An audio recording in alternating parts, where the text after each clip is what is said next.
सुने हैं अंधभक्तों के ऊपर है कि जो बचपन में जो बच्चा 2 रुपये के टॉफी के लिए पड़ोसी को अपना बाप बना लेता है, वही इजराइल की बात कर रहा होगा। मैं तो ईरान के साथ हूँ भैया। ईरान के साथ हैं आप? मैं ईरान के साथ हूँ। करोड़ों हिंदू जो है इजराइल के साथ हैं। पंडित है वो नेतन्याहू। अच्छा हाँ, पंडित नेतन्याहू लिख रहे हैं लोग। अच्छा, वो हमारे ससुराल का है कि नेता हूँ आपको पंडित लिखूं? आप मुझे, मेरे बीबी का भाई है। अरे भारत का सच्चा मित्र है, नरेंद्र मोदी का सच्चा मित्र। मानवता का दुश्मन है। आपको बता दूं, ईरान ही खड़ा था विपत्ति काल में भारत के साथ। अच्छा भाई, एक को मैं कच्चे में देखा हूँ, सोशल मीडिया पे चल रहा, सिगरेट पीते हुए कच्चे में दौड़ रहा, जान बचाने के लिए बैग लिए। अरे दुनिया के लिए खतरा है ईरान। दुनिया के लिए इजराइल खतरा है। तमाम गल्फ कंट्री में इसने अगल बगल तबाही मचा रखी थी। हमारे देश की इज्जत तो नीलाम करा दिए हमारे मोदी प्रधानमंत्री है। अरे सुन लीजिए, प्लेन क्रैश हो, हाँ। मोदी को कोई चिंता नहीं। अच्छा। हेलीकॉप्टर क्रैश हो, मोदी को कोई चिंता नहीं। चतुर्वेदी जी, देश के नक्शे से, दुनिया के नक्शे से इजराइल खत्म होने जा रहा है। देखिए भाई साहब, एक कहावत आप सुने हैं कि जब नाश मनुष्य पे छाता है, पहले विवेक मर जाता है। कुल मिलाकर मैं यही कहूँगा कि क्या जरूरत थी मानवता का दुश्मन बनने के लिए? तुम क्या हिटलर बन रहे थे, या अमेरिका के लिए दलाली करने के लिए, तेल के कुएं पे कब्जा करने के लिए तुम ठेकेदार बने हो? नेता हूँ, अब क्यों फटी पड़ी है तुम्हारी? भाई, हमारा कहने का मतलब, जब फिलिस्तीन की जनता गाजा पे तुम बमबारी कर रहे थे, तब तुम्हें शर्म नहीं लगी? छोटे छोटे निरीह बच्चों को जो है यतीम बना रहे थे, तुम्हारे सैनिक कहर बरपा रहे थे। अब शेर को सवा शेर मिल गया। अब कहें अमेरिका के पल्लू में जाकर के, डोनाल्ड ट्रंप के पल्लू में छुपे हुए हो। तो कुल मिलाकर के ईरान जो भी कर रहा है, वो 86 साल के बुजुर्ग को मैं सैल्यूट करता हूं कि कम से कम अपने वतन की हिफाजत के लिए सरेंडर नहीं किया, शेर के माफिक जमा रहा। आप बताइए कि यही अमेरिका का जो पिट्ठू बना था, अमेरिका वहाँ के फील्ड मार्शल जनरल मुनीर को बुला करके वो भोज दे रहा है, सम्मान दे रहा है। और कल G7 की जो बैठक हुई कनाडा में, वहाँ की सांसद ने वहाँ की पार्लियामेंट में विरोध किया था, और हमारे देश के प्रधानमंत्री कहीं फोटो में दिखाई नहीं दे रहे थे। राजा बाबू, आप बताइए, ये देश का दुर्भाग्य नहीं है तो और क्या है? ट्रंप कह नाम ना सुनो, नाम नरेंद्र, काम सरेंडर। इसने तो पूरे देश का नाम मिट्टी में मिला दियो। और ईरान का जो शहंशाह बादशाह है, प्रधानमंत्री हैं खुमैनी, उन्होंने तो कम से कम अपने देश के और देशवासियों का सर जो है फक्र से ऊंचा कर दिया। लेकिन ट्रंप ने कहा है कि माफी अगर नहीं मांगते हैं तो नक्शे से खत्म हो जाएगा ईरान। अच्छा, तो ये बताइए, किम जोन किस लिए बने हुए हैं? वो भी ईरान के साथ खुल करके आ गए हैं। और रसिया किस लिए है? वो भी ईरान के साथ खुल करके आ गया है। आप मुझे बताइए, चाइना किस लिए बना हुआ है? वो भी जो है ईरान के साथ आ गया है। और एक कहावत सुने हैं अंधभक्तों के ऊपर है कि जो बचपन में जो बच्चा 2 रुपये के टॉफी के लिए पड़ोसी को अपना बाप बना लेता है, वही इजराइल की बात कर रहा होगा। मैं तो ईरान के साथ हूँ भैया। ईरान के साथ हैं आप? मैं ईरान के साथ हूँ। करोड़ों हिंदू जो है इजराइल के साथ हैं। पंडित है वो नेतन्याहू। अच्छा, हाँ, पंडित नेतन्याहू लिख रहे हैं लोग। अच्छा, वो हमारे ससुराल का है कि नेता हूँ आपको पंडित लिखूं? आप मुझे, मेरे बीबी का भाई है। अरे भारत का सच्चा मित्र है, नरेंद्र मोदी का सच्चा मित्र। मानवता का दुश्मन है। आपको बता दूं, ईरान ही खड़ा था विपत्ति काल में भारत के साथ। अच्छा। जो दोगले टाइप के लोग होंगे, हाँ। वो इजराइल के साथ होंगे। हम मानवता की रक्षा करने वालों के साथ रहते हैं। अच्छा। मैं या मेरे जैसे ओरिजिनल ब्राह्मण वो रहते हैं साथ में। नेतन्याहू ट्रम्प पंडित कह रहे नहीं हैं, ट्रम्प कह रहे हैं। नेतन्याहू हाँ। बड़शंकर जानते हैं, एलसीसी ने डबरा जानते हैं, वही है। लेकिन लोग लिख रहे हैं पंडित। कौन लिख रहा है? कोई होगा चूतिया टाइप का लिख रहा होगा। ट्विटर पे देख लो आप। अरे लिख झंडा रहा लेके। होगा, वो अंधभक्त होगा आरएसएस का। अच्छा। कि हमारे वहाँ एक बार नारा किसी सोशल मीडिया पे मैं सुन रहा था, लगा रहे थे सब कि आज़ादी की लड़ाई में दो तरह के लोग थे, जो मर्द थे वो जंग में गए, आज जो नामर्द थे वो संग में गए। उसी टाइप के लोग पंडित लिख रहे होंगे। लेकिन ट्रम्प कह रहे हैं ईरान से क्या अभी मौका है कि सरेंडर कर दीजिए। बिल्कुल नहीं करेंगे और करना भी नहीं चाहिए, नहीं तो ईरान की मानवता गाजा के बच्चों की बददुआ लगेगी और वो बददुआ जला के राख कर देगी इजराइल को।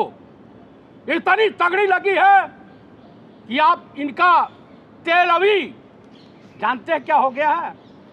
वो शमशान में तब्दील हो गया है, वो गाजा बन गया है।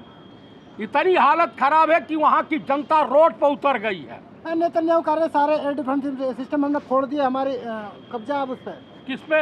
ईरान के स्पेस पे। स्पेस पे। हाँ। उनका जो मोसाद की बिल्डिंग उड़ाई, रक्षा मंत्रालय उड़ाया, किसका उड़ा? पब्लिक के भी चले जाने नेता हूँ जो है इजराइल के पब्लिक, इन्हीं को कचुम्बर बना डालेगी। वहाँ की पब्लिक ने इजराइल के 2 अफसरों को मौत के घाट उतार दिया। भाई एक को मैं कच्चे में देखा हूँ, सोशल मीडिया पे चल रहा, सिगरेट पीते हुए कच्चे में दौड़ रहा, जान बचाने के लिए बैग लिए। अरे दुनिया के लिए खतरा है ईरान। दुनिया के लिए इजराइल खतरा है। तमाम गल्फ कंट्री में इसने अगल बगल तबाही मचा रखी थी। आप सभी लोग जानते अब हैं। मुस्लिम देश एक जगह आ जाते, अगर ईरान गलत नहीं होता तो ईरान गलत है, तभी तो मुस्लिम देश नहीं आ रहे। कौन नहीं आया है? तने हमको बता दीजिए। गल्फ कंट्री के जितने लोग हैं, जितने देश हैं, सब साथ में खड़े हैं और सिया सुन्नी सब साथ में है। लेकिन इजराइल के साथ 8 ताकतवर देश ए भाई देखिए, वहाँ का ईरान का प्रधानमंत्री हमारे यूपी बाराबंकी से, हाँ, उनके पूर्वज गए थे 90 साल पहले। तो भैया हम तो ईरान के साथ हैं, हमारे प्रदेश का है, हमारे देश का खून है, हम तो साथ उनके रहेंगे। तो मोदी जी क्यों इसके साथ है इजराइल के? तो मोदी जी को आप इंसान में काउंट करते हैं? जिसकी इज्जत उज्जत कुछ नहीं है, बची उची है। प्रधानमंत्री ऐसे क्यों बोल रहे हैं आप? आप मुझे बताइए, हमारे देश की इज्जत तो नीलाम करा दिए हमारे मोदी प्रधानमंत्री है। अरे सुन लीजिए, प्लेन क्रैश हो, हाँ। मोदी को कोई चिंता नहीं। अच्छा। हेलीकॉप्टर क्रैश हो, मोदी को कोई चिंता नहीं। और तुरंत पहुंच जाते देखने। सुन लीजिए, पहलगाम हो, पुलवामा हो, कोई चिंता नहीं। जनता कोरोना में मरे, आतंकवादी हमले में मरे, हिंदू मरे या मुसलमान मरे, कोई चिंता नहीं। लेकिन अब तो दुनिया कह रही है कि गाजा बना देंगे ईरान को भी। अब कौन बना देगा? इजराइल बना देगा। इजराइल की हैसियत कहाँ बची है? छछुन्नर बन गया है। सुंदर बन गया। हाँ, अब भीगी बिल्ली म्याऊ म्याऊ करेगी। ईरान ने उनको सबक सिखा दिया। किसी जमाने में सद्दाम हुसैन ने कहा था कि ईरान को समझना बड़ी टेढ़ी खीर है। वो हमारा हितैषी है, इराक भी हमारा हितैषी था। अमेरिका दगाबाज है, अमेरिका भारत का भी हितैषी नहीं है और वो किसी का सगा नहीं है। अमेरिका कर्जे में लदा हुआ है, इसलिए कुकुर को भौंकने के लिए इजराइल रूपी नेताओं कुकुर को छोड़ दिया था। भाव भाव करते रहो। अब तो सोशल मीडिया पे इन लोगों का जलूस निकला हुआ। मतलब ईरान से पंगा लेकर क्या इजराइल ने गलती कर दी क्या? बहुत बड़ी गलती की है। शेर के मांस में हाथ डालने की कोशिश की है। ये बताए पहले हमला किसने किया था? इजराइल ने किया था। तो जब पलटवार हुआ तो परमाणु क्यों बना रहा फिर ईरान? क्यों? अमेरिका के बाप की बपौती है। हमने भी 1974 में जब परमाणु बम विस्फोट किया था इस्माइल बुद्धा के नाम से, तो अमेरिका तमाम तरह का प्रतिबंध लगाया था। 71 में भी हमारे खिलाफ था। आप मुझे बताइए, वो तो हमारा जानी दुश्मन है अमेरिका, हमारा हितैषी कभी नहीं हो सकता। जिगरी दोस्त है मोदी जी का। जूते के नोक पर, हाँ इनके जिगरी दोस्त, जूते के नोक पर श्रीमती इंदिरा गांधी एक ही शेरनी हिंदुस्तान में थी जिसे आयरन लेडी कहा जाता, ये तो ये हैं, ये वाले हैं। अब क्या लगता है ईरान माफी मांगेगा कि नहीं मांगेगा? बिल्कुल नहीं मांगनी चाहिए। ईरान के पास फौज कम होगी तो मैं भी चला जाऊंगा। ईरान के आप भी जाएंगे? समर्थन में हाँ आप जाएंगे हाँ, मैं चला जाऊंगा, परिवार सहित जाऊंगा ईरान। ईरान के साथ जाएंगे? लड़ने जाएंगे? ईरान के तरफ से इजराइल की को नेस्तनाबूद करने जाऊंगा। आप रिटायर फौजी हैं, अरे तो ये बताइए, रिटायर फौजी है तो क्या अंगुली चलाना मैं भूल गया हूँ? टाइगर पे अंगुली, देखिए बैल कितना भी बूढ़ा हो जा हराई नहीं भूलता। मैं सैनिक हूँ। अमेरिका के सामने लड़ेंगे आप? अमेरिका क्या विषाद है यार। हिटलर ने कहा था फ्रांसीसी तोप हो, इसकी मेरा हो और ब्लैक आर्मी हो, एनी इंडियन आर्मी, तो मैं पूरे विश्व को तबाह कर दूंगा। यही एक आर्मी है, यही एक सेना है, यही एक देश है जो बिना खाए 24, 48, 72 घंटे युद्ध कर सकता है। लेकिन इजराइल भी दुनिया का सबसे खतरनाक देश है जहां आप जाने की बात कर रहे हैं। अरे उसकी कोई औकात नहीं है, वो बणशंकरों की कोई औकात नहीं होती। बणशंकर जानते हैं? बड़शंकर है। बणशंकर जानते हैं? हाइब्रिड वाले, हाइब्रिड। मारता बहुत है इजराइल दुश्मनों को। अरे तो हम लोग क्या करेंगे, हाथ पे चूड़ियां पहन के बैठेंगे? 57 देशों की बिल्कुल जबान बंद कर रखी है, इतनी दहशत है बिल्कुल इसकी। नहीं। देखिए शरीफ तब तक शरीफ है और बदमाश तब तक बदमाश है। ये मानवता का हत्यारा है, इजराइल को समाप्त। इनकी दवाई हिटलर किया था, ये छोड़ के भगे थे जर्मनी से। ये किसी के सगे नहीं यहूदी होते हैं, ये किसी के सगे नहीं। आप बताइए, गाजा और ईरान वगैरह गल्फ कंट्री ने इनको जगह दिया, जिस घर में बैठे हैं और जिस थाली में खाए उसी में सुराख कर दिए और उसी घर को कब्जा कर लिया। लेकिन ईरान इस जर्मनी पे भी क्यों कर रहा है? वो ये कह रहा है कि तुमने विश्व युद्ध कराए दो। हाँ तो कराया भाई, हिटलरवा करवाया है। तो कुल मिलाकर मैं यही कहूंगा कि ईरान जिंदाबाद, मानवता जिंदाबाद, इजराइल इजराइल मुर्दाबाद, अमेरिका मुर्दाबाद। ठीक है।